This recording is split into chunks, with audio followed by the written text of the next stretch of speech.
This is from a story called The Old Man and the Dead. It brings together zombies and Papa Ernest Hemingway. You can find this story and stories about Marilyn Monroe and F. Scott Fitzgerald and Edgar Allan Poe and the Robot Monster in this my most recent collection called Knowing When to Die.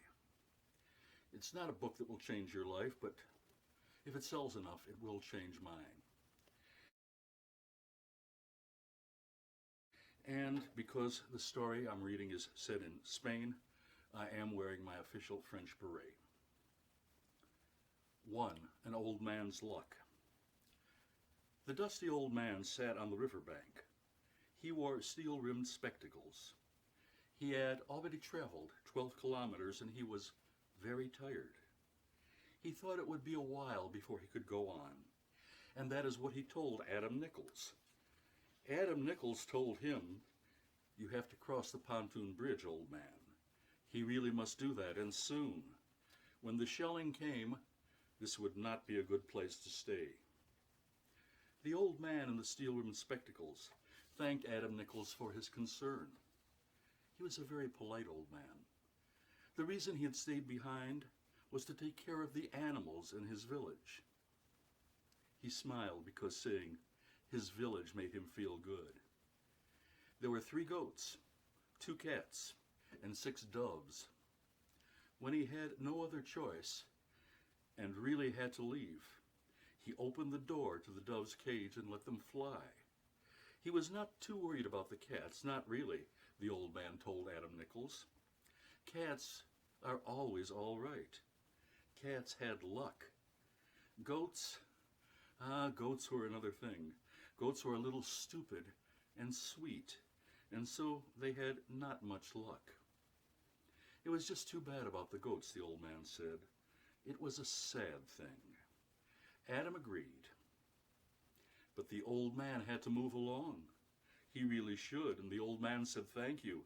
He was grateful for Adam's concern, but he did not think he could go on just yet. He was very tired, and he was 76 years old. He asked a question. Did Adam really think the cats would be all right? Yes, Adam said. We both know cats have luck. And Adam thought they had a lot more luck than sweet and stupid goats and 76-year-old men who can go no farther than 12 kilometers when there's going to be shelling. This is part 2. It's called Hunters in the Morning Fog. Miguel woke him. The sun had just come up, and there was fog with cold, puff-like clouds near to the ground. Your rifle, Miguel said. We are going hunting. Hey, Adam Nichols said, what is this? He wanted coffee, or maybe to go back to sleep. Just come, Miguel said. There were 5 of them. Pilar, who was as tough as any man, and Antonio, and Jordan, the American college professor, and Miguel, and Adam Nichols. They went out to the field. Yesterday it was a battlefield. The day before that it had been just a green, flat field. Some of the dead lay here and there. Not all of the dead were unmoving. Some were already up, and some were now rising, though most lay properly still and dead. Those who were up staggered about like drunks. Some had their arms out in front of them, like Boris Karloff in the Frankenstein movie. They did not look frightening. They looked stupid. But they were frightening, even if they did not look frightening, because they were supposed to be dead. Say, what is this? Adam Nichols asked. His mouth was dry. It happens sometimes, Pilar said. That is what I have heard.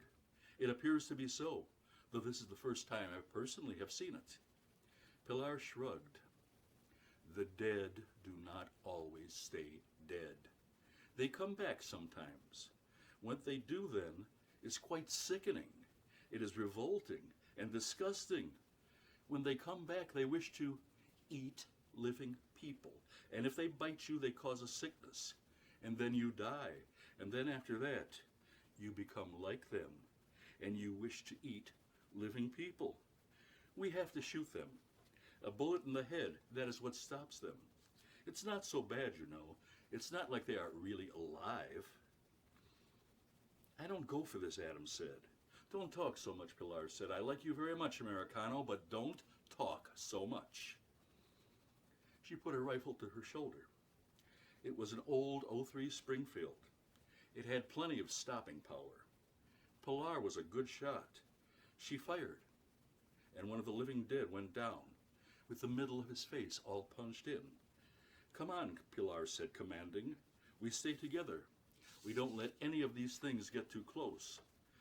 That is what they are, things. They aren't strong, but if there are too many, then it can be trouble. I don't think I like this, Adam Nichols said. I don't think I like this at all. And I am sorry, Pilar said, but what you like and what you dislike is not all that important, if you will forgive my saying so. Then Miguel said, what does matter is that you are a good shot. You are one of our best shots. So if you please, shoot some of these unfortunate dead people. Antonio and Pilar and Jordan and Miguel and Adam Nichols shot the living dead as the hunting party walked through the puffy clouds of fog that lay on the field. Adam felt like his brain was the flywheel in a clock about to go out of control. He remembered shooting black squirrels when he was a boy. Sometimes you shot a black squirrel and it fell down, and then when you went to pick it up, it tried to bite you, and you had to shoot it again or smash its head with the rock. He tried to make himself think, this is just like shooting black squirrels. He tried to make himself think it was even easier, really, because dead people moved a lot slower than black squirrels. It was hard to shoot a squirrel skittering up a tree. It was not so hard to shoot a dead man walking like a tired drunk toward you. And then Adam saw the old man who had sat by the pontoon bridge the other day. The old man's steel spectacles hung from one ear. They were unshattered. He looked quite silly, like something in a Charlie Chaplin film.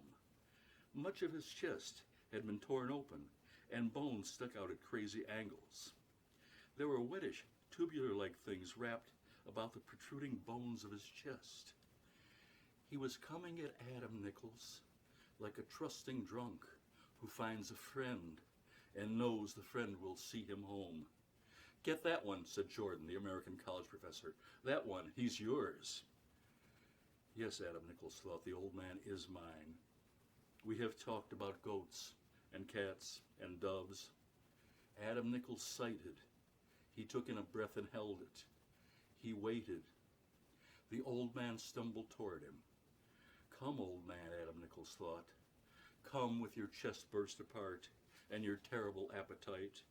Come with the brute insistence that makes you continue. Come to the bullet that will give you at least the lie of a dignified ending. Come unto me, old man. Come unto me. Miguel said, you're letting him draw too close. Shoot him now. Come, old man, Adam Nichols thought. Come because I am your luck. Come because I am all the luck you are ever going to have. Adam pulled the trigger. It was a fine shot. It took off the top of the old man's head. His glasses flew up and he flew back and lay on the fog-heavy ground. Good shot, Jordan said. No, Adam said, just good luck.